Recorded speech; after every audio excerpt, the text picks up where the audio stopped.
Bonjour à tous, je suis Morgan Parfit-David, le créateur de Predicta Football. Dans cette vidéo, je vous présente un rapport d'évaluation. Alors voici à quoi ressemble un rapport d'évaluation, c'est très simple, voici la première page.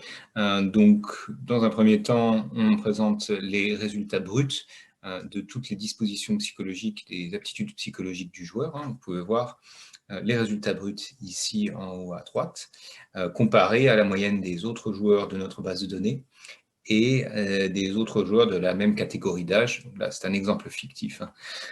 Ensuite, sur la gauche, vous avez un graphe qui représente, encore une fois, chacune des aptitudes psychologiques, donc le score du joueur que vous avez fait évaluer par rapport à la moyenne des joueurs de sa catégorie et puis de tous les autres joueurs. Sur la première page, on a aussi des recommandations pour l'amélioration. Donc, en bas à droite, on fournit des recommandations. On prend chacune des aptitudes psychologiques et pour chacune d'entre elles, on fournit une recommandation, à savoir cette aptitude psychologique est à améliorer, à travailler, cette attitude est à contrôler ou tout est bon, le joueur a des bonnes aptitudes sur cette tendance psychologique en particulier. Donc, c'est la première page du rapport, les résultats des joueurs, avec quelques recommandations.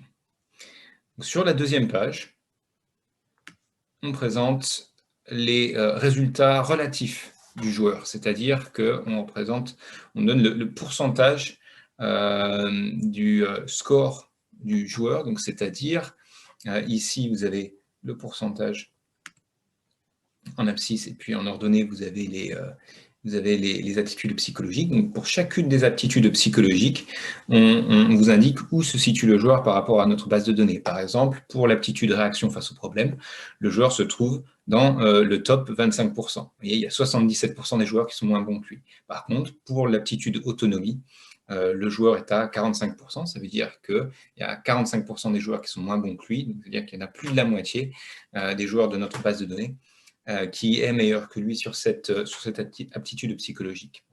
Sur la droite, à l'aide de notre petit algorithme, on peut calculer le pourcentage la probabilité que le joueur a de réussir au niveau professionnel dans le futur. Donc encore une fois, on prend chacune des aptitudes psychologiques et pour chacune d'entre elles, on fournit un coefficient en disant, mais voilà, pour l'aptitude de goût du challenge, ce joueur-là en particulier a 2,7 fois plus de chances de réussir au niveau pro que les joueurs ayant des scores faibles, ou pour d'autres aptitudes, par exemple la réaction face au problème, ce joueur a 2,9 fois moins de chances de réussir au niveau pro que les joueurs qui ont des scores élevés. Voilà. Donc ça, c'est la deuxième page du rapport. Et puis la troisième page du rapport, on passe les données du joueur encore dans un second algorithme qui nous permet de calculer et d'évaluer le potentiel du joueur.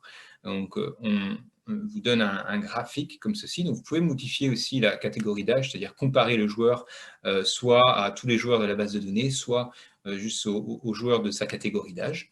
Donc ici, vous avez tous les indices de potentiel en abscisse. Donc plus vous allez vers la droite et plus le potentiel est élevé. Et ici, vous avez le pourcentage du cumulé de joueurs. C'est-à-dire que plus vous allez sur le haut du graphe, et puis moins vous avez de joueurs. Vous allez dans le top niveau, quoi.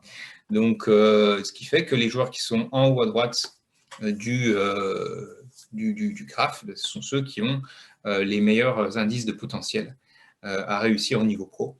Donc, avec notre petit algorithme, on a pu calculer que ce joueur se situait dans le top 10% des joueurs de 12 ans et dans le top 23% de tous les joueurs de la base de données. Et puis, on évalue ce potentiel comme étant très bon.